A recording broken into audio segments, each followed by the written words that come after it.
Salut les makers, Crazy Doob. Aujourd'hui je vous montre comment réaliser des marquages à l'aide de peinture poudre et d'un laser, et j'en profite pour vous présenter la Creality Falcon 2 et ses accessoires. Pour ce projet je vais utiliser une Creality Falcon 2. Je procède au déballage de la machine. J'ai ouvert le carton à l'envers, donc soyez prudents. C'est forcément beaucoup moins pratique. L'alimentation, la tête laser, 3 lettres de statut, une prise particulière pour la tête laser, le câble d'alimentation 220, les pieds, quelques échantillons, câbles, etc. Une petite boîte d'outils, les lunettes de protection, les petites notices et une série d'autocollants, la machine à l'envers. On va installer les petits pieds. Hop.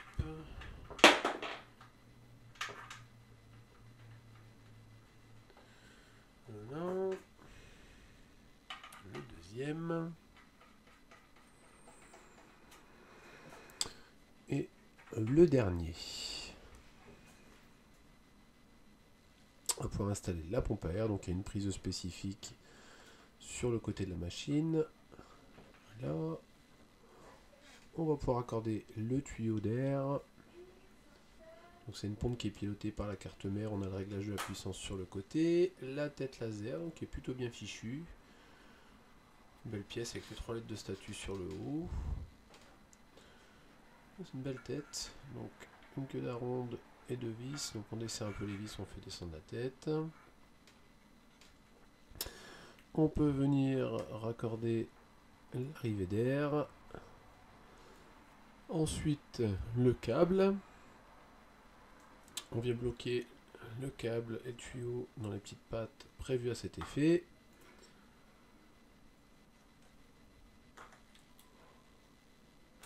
Voilà. On peut venir raccorder l'alimentation secteur. Le câble d'alimentation du transfo et notre machine est prête à fonctionner. Un petit tour de clé pour démarrer la machine. On va pouvoir ensuite installer le dôme de protection. Donc on déballe le tout, le tuyau d'évacuation, la toile qui va constituer le dôme, les différentes pièces d'assemblage. Donc les tubes ont réagi plutôt rigides. Je ne sais pas trop ce que c'est comme matière, mais c'est relativement dur. Toutes les petites pièces d'assemblage. On déballe la coque. L'assemblage est assez simple. Il y a une petite notice de montage, des barres de longueur différentes et des pièces d'assemblage. On commence par assembler les grandes longueurs. Ensuite, on vient installer les différents coudes. C'est vraiment très très simple à assembler, relativement rigide. On installe le dôme.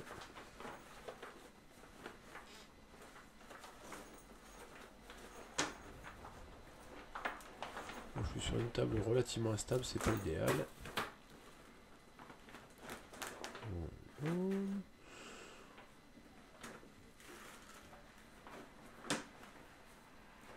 Hop. Ensuite, on peut installer les scratchs pour maintenir le dôme en place sur la structure. Plutôt bien conçu. Voilà. Ensuite, on va pouvoir installer le blowhole avec le ventilateur et la grille. C'est pas super agréable à monter. On a la possibilité de le mettre des deux côtés du dôme. Le tuyau avec le petit collier de serrage. On va déballer ensuite le nid d'abeille. Donc qui est de très très belle facture avec des pieds de support et une plaque alu surtout qui va en dessous pour protéger votre support. on peut installer la machine sur la plaque nid d'abeille. Et ensuite, on installe le dôme au-dessus de l'ensemble.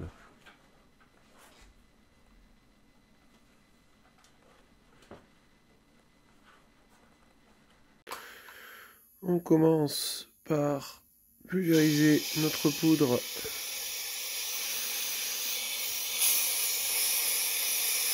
sur le support.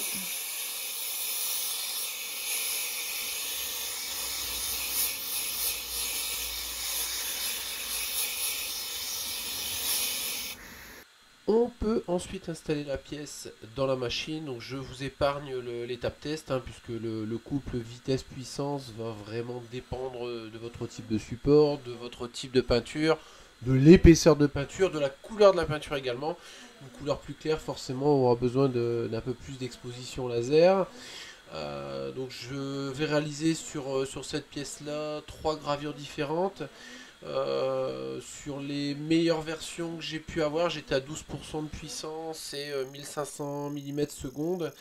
Le tout en 3 passes. Le but c'est vraiment de mitrailler à faible puissance mais à plusieurs reprises pour essayer de faire prendre au mieux la peinture.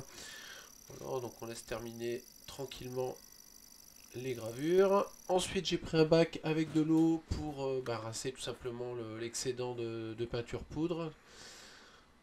Voilà, donc ça part très très bien dans l'eau. Hop, on frotte délicatement avec les doigts.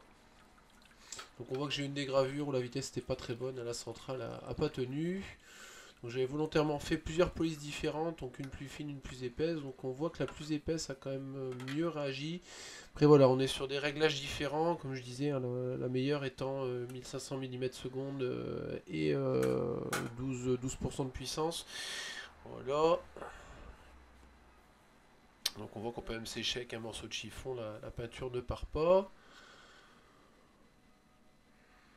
Donc là idéalement il faudrait emmener la pièce au four pour vraiment cuire la pièce. Je vais faire ça au chalumeau parce que voilà, j'avais pas envie de sortir le four pour ce test.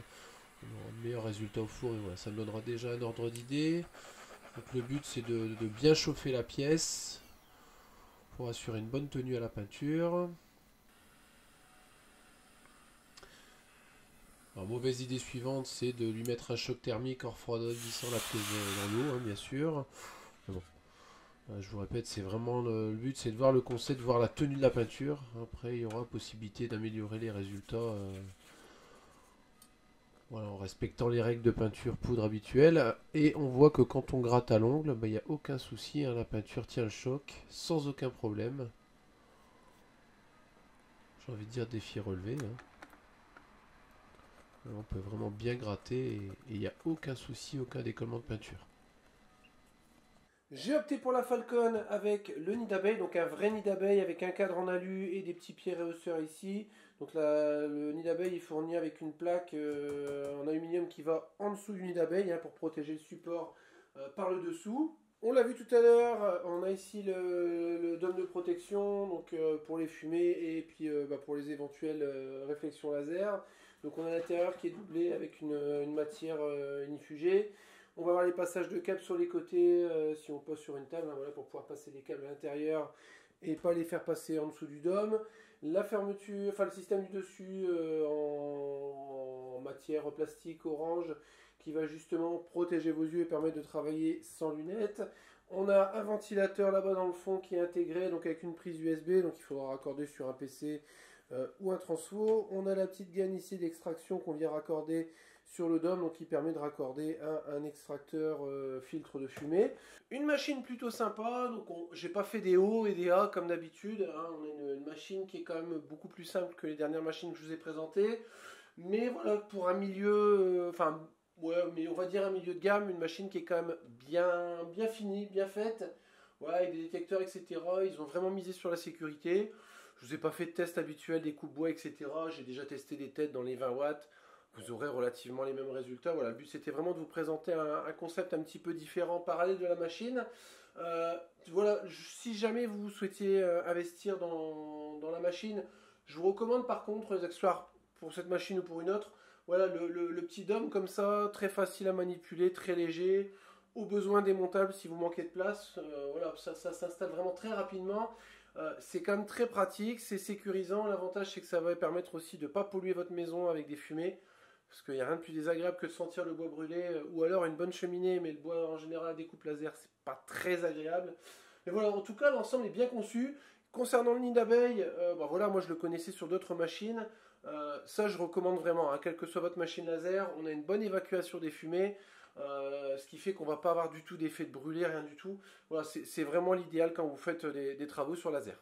Voilà qui conclut cette vidéo présentation marquage peinture poudre laser. J'avais fait pas mal de recherches sur le sujet. Beaucoup disaient qu'il était impossible de faire tenir la peinture sur métal.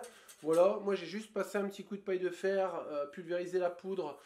Un peu trop peu à mon avis, mais bon voilà. Après une petite cuisson au chalumeau, j'ai une très bonne tenue.